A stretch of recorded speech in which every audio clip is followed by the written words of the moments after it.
Naona ni vyema nitumie fursa hii kusisitiza masuala kadhaa muhimu kwa wananchi na mamlaka mbalimbali za serikali ili tuweze kujiandaa. Moja, Watanzania wote kujenga tabia ya kufuatilia kwa karibu taarifa za utabiri wa hali ya hewa pamoja na kuzingatia ushauri na maelekezo yanayotolewa.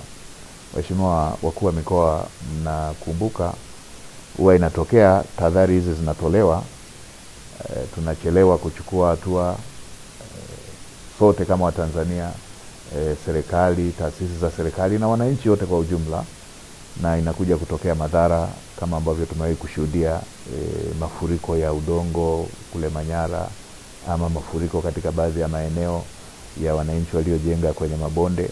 Kwa mara hii tunatahadharishwa kuhusu uhaba wa mvua, kwamba mvua hazitakuja za kutosheleza na zitakuwa na mtawanyiko usioridhisha. Ninawakumbusha wakulima kujiandaa kuwa tayari, kuandaa mashamba kwa wakati na kutumia pembejeo ikiwemo mbegu na mbolea zinazoendana na hali ya hewa tuliyotahadharishwa. Tutumie mbolea na tutumie mbegu zinazoendana na upatikanaji wa mvua chache, sambamba na kuzingatia ushauri wa wataalamu wa kilimo ambao kwa sasa wanazunguka nchi nzima kukutana na wakulima na kutoa elimu. Pamoja na kuwa hakuna tishio la uhaba wa chakula, kwa sasa kama nchi tuna akiba ya ziada, tuna chakula cha kujitosheleza, tuna hifadhi ya chakula ya kutosha kama nchi.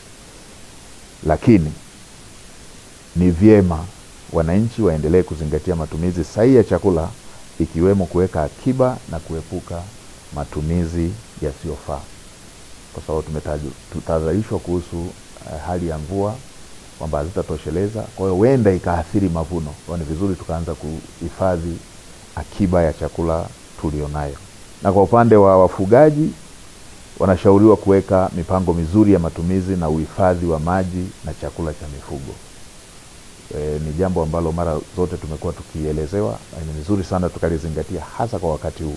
Matumizi bora ya malisho, uhifadhi wa chakula pamoja na maji kwa ajili ya mifugo, ili yasijitokeze yale ambayo tumewahi kuyashuhudia ya upotevu mkubwa wa mifugo kutokana na uhaba wa chakula pamoja na maji.